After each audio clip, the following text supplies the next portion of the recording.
Ladies and gentlemen, sweaty spooks, and welcome to the second installation of a video series that I am creating for the beginner out there that wants to get a little more into PvP.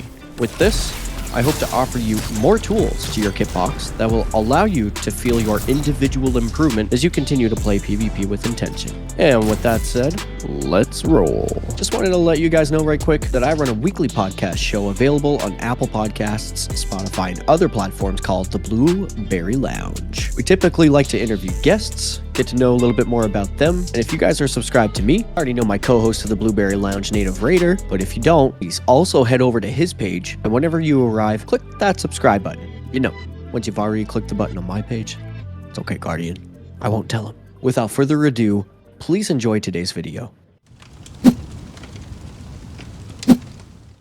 Alright, so because these videos are going to build off of one another, the second video is going to be relating to foundational topics in regards to PvP. But before we dive into that, I'd like to start with a quote. Shattering disappointments require radical honesty with yourself, a process that can be painful, but is absolutely necessary. Hickson Gracie from his novel, Breathe, A Life in Flow. Now, of course, the context of which this quote was said is going to be vastly different. However, there is a foundation of this quote that applies.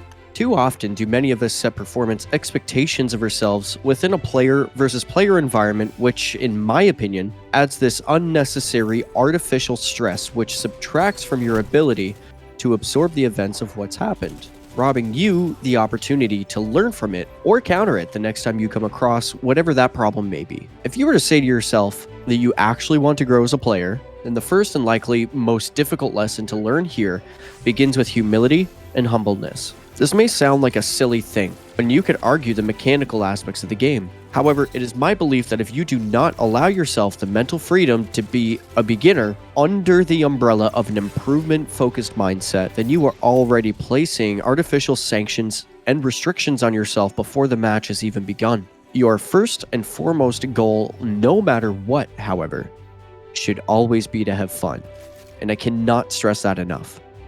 But for the sake of this discussion, I'm going to assume that isn't a problem or a factor here.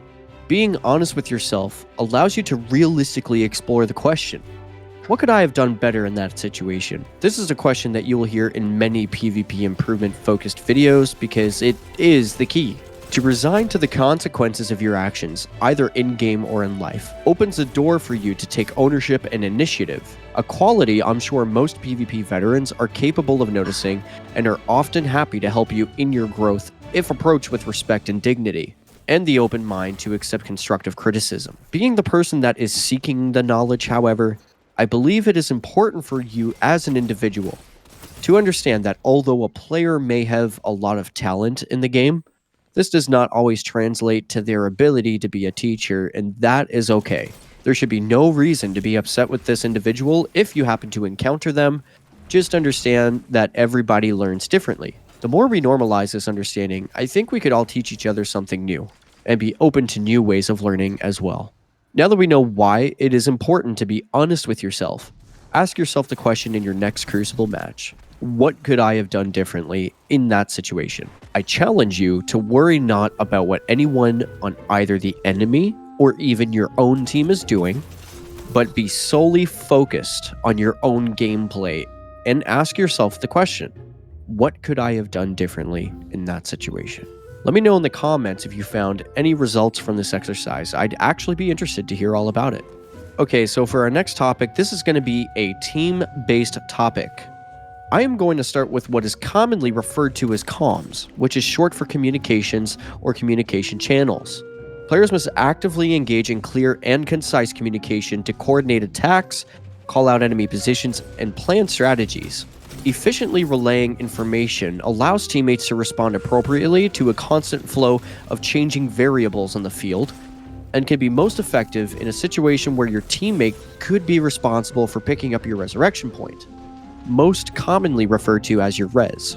The reason I feel that this is an important topic to bring up is because too often is a match lost from an upset teammate verbalizing how upset they are, versus giving their teammates calm, clear communications on the enemy that they are still facing. Certainly in an outnumbered situation, This typically isn't understood to be a stress-free situation, and for that reason, it is paramount that you assist your teammates, your partner, your friends, or whoever it is that's in your fire team by staying calm, and this alone will help your team as well to stay calm.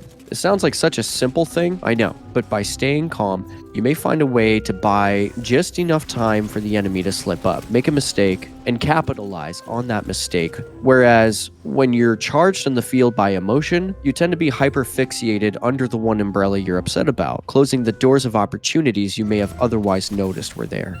That being said, if you're playing as a solo player in a team-based environment, even with your mic off or without comms, understand that there is an advantage in numbers, and that will be one of your first keys to success in Destiny 2 Crucible as a solo player. Some of your playstyles may complement the lone wolf, or the role of what is commonly referred to as the flanker, but understand that by accepting your part in the role as a flanker, that it is not your team's responsibility to watch your back, but rather it is your role to watch theirs. That being said, never play more than 1 degree off of your team, and by this I just mean if your team is in domination point A, you go no further than domination point B, and the reason for this is because if you're too far away, this will not only increase travel time for your team, but puts them at risk by prolonging that exposure, creating a gap in your strategy and team composition that the enemy may capitalize on if they are watching. Your team will be left at the disadvantage of numbers. This doesn't necessarily mean you're going to lose, but it is an unnecessary risk that is easily negatable. My co-host Native Raider and I actually go into deep detail on this topic